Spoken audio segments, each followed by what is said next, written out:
Welcome back. Happy July 7th, 2021. We spoke yesterday of Nicole Hannah Jones, the creator, inventor of the 1619 Project, and her being granted tenure at UNC, only to turn it down and take a job at Howard University for more money and prestige in her title. Dominic Green nails it. Congratulations to Nicole Hannah Jones for parlaying the intellectual posture of the 1619 Project into a job for life. Hannah Jones has been hired by Howard University as a professor of race and journalism. Both of these fields rife with dubious standards and historic embarrassments. So she should fit right in. There are those on the pipe smoking right who object to allowing a Montbon onto the verdant lawns, stinky precincts of the institutions to be called higher learning. They protest about academic standards, but forget that they don't exist anymore. They cite history professors criticisms of the 1619 Project obliged Hannah Jones not just to reduce her hyperbolic claims about the sinful conception of the American Republic, but to deny that she had ever expressed them at all an exercise in airbrushing that goes against the principles of race and journalism should they ever be found to exist. The grumblers are wrong. The Hussman School of Journalism and Media at the University of North Carolina Chapel Hill was wrong when it initially denied Hannah Jones tenure. In addition to a lucrative contract, it attempted to right that wrong through the further wrong of surrendering to mob protests by then offering Hannah Jones tenure with the contract. But she was right to say the first wrong was more wrong than the second wrong. Right? She was right because she understood her value. It is an iron law of business that you should never interrupt a customer who's in the middle paying over the odds. Journalism is still a business, just about. Race is most definitely a business, and so is selling six-figure degrees in journalism. If the historically black parents of historically black Howard University want to burn their historically black life savings on completely worthless degrees in race and journalism, we shan't stop them. If Barnum and Bailey College wants to place Nicole Hannah Jones in sole charge of its nuclear reactor and give courses splitting the infinitive, let it.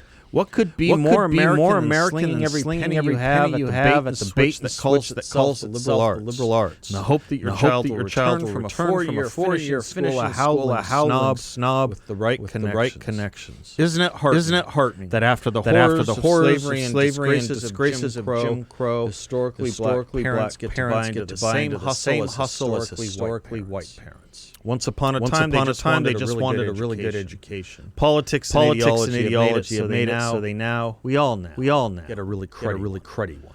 So we get an op-ed in today's Arizona Republic from one Professor Kevin Coakley from the University of Austin, proving yet again when it comes to intelligence or wokeness will weigh out and win every time. He opens by writing, quote, the murder of George, another high-profile killings of black people last summer prompted a surge of diversity, equity, and inclusion efforts to provide more education about racism and its harmful effects. Many of these efforts have been linked to the academic concept critical race theory, which posits that racism is not simply acts of individual bias or prejudice, but rather is embedded in institutions, policies, and legal systems.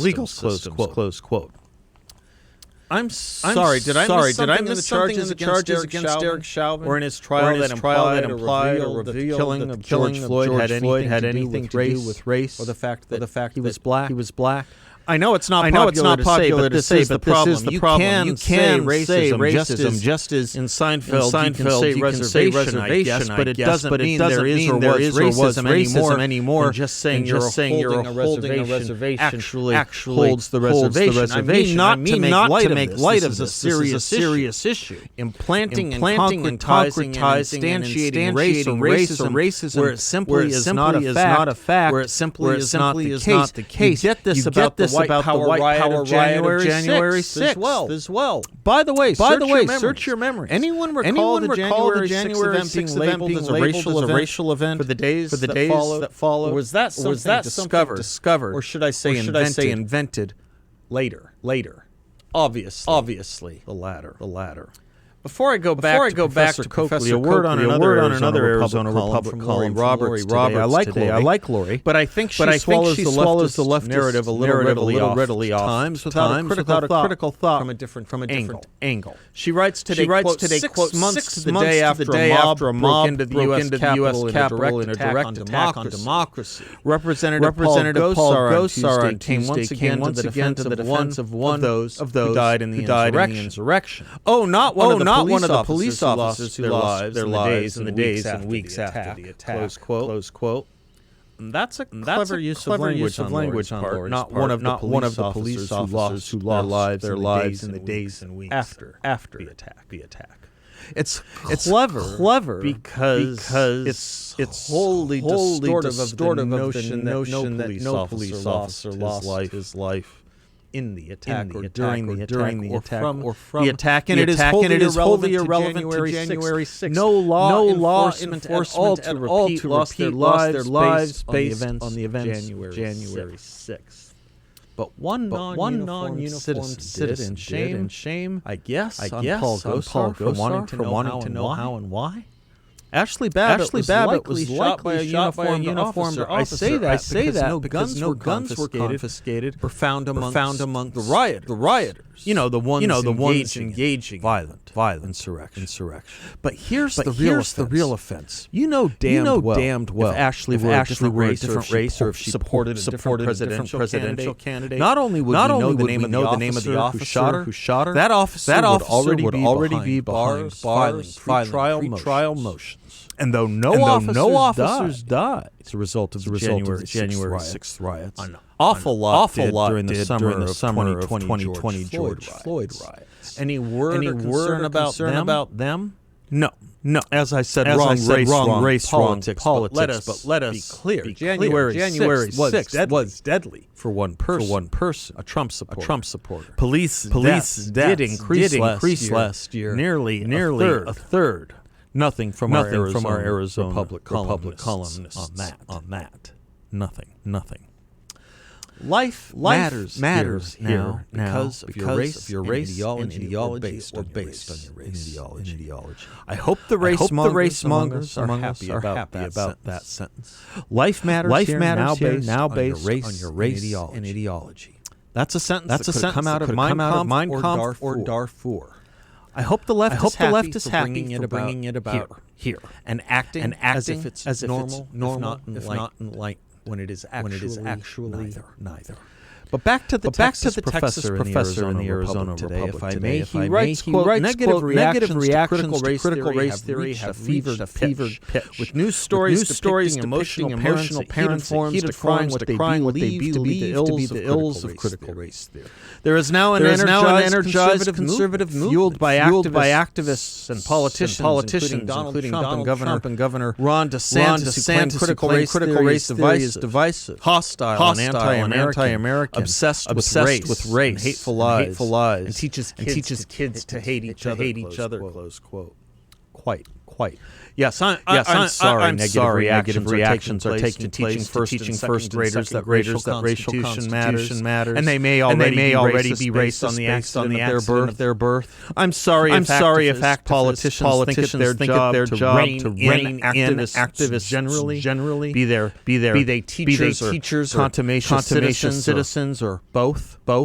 Teachers are not exempt from the law, morality. Ron DeSantis, Yale undergrad, Harvard Law, U.S. Navy commander, has as much right to analyze what is taking place in the school overseas as a professor in Texas or Boston does. But notice the real crime on our side, pushing back. Recall the BLM curriculum. It states we are unapologetically black in our position. In affirming that Black Lives Matter, we need not qualify our position. Close quote. A priori, peremptory acceptance is what you must do. No debate, no discussion, no alternative points of view. The doctrine of the state is to dominate.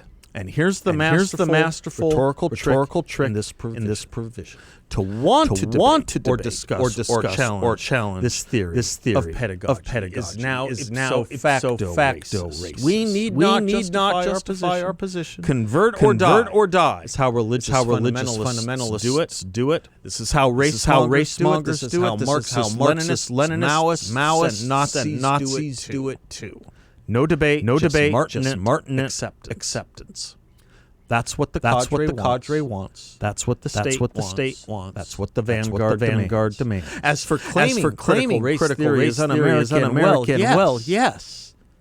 If you think Dred Scott and Ferguson and Confederacy un-American. May I quote from The Dissent in Plessy versus Ferguson from John Marshall Harlan, quote, in view of the Constitution and the eyes of the law, there is in this country no superior dominant class of citizens. There is no caste here. Our Constitution is colorblind and neither knows nor tolerates classes among citizens. In respect of civil rights, all citizens are equal before the law. The humblest is the peer of the most powerful. The law regards man as man and takes no account of surroundings or his color when his civil rights is guaranteed by the law of the land are involved. It is therefore to be regretted that this high tribunal, the final expositor of the fundamental law, has reached the conclusion that it is competent for a state to regulate enjoyment by citizens of civil rights solely upon the basis of race. In my opinion, the judgment this day rendered will in time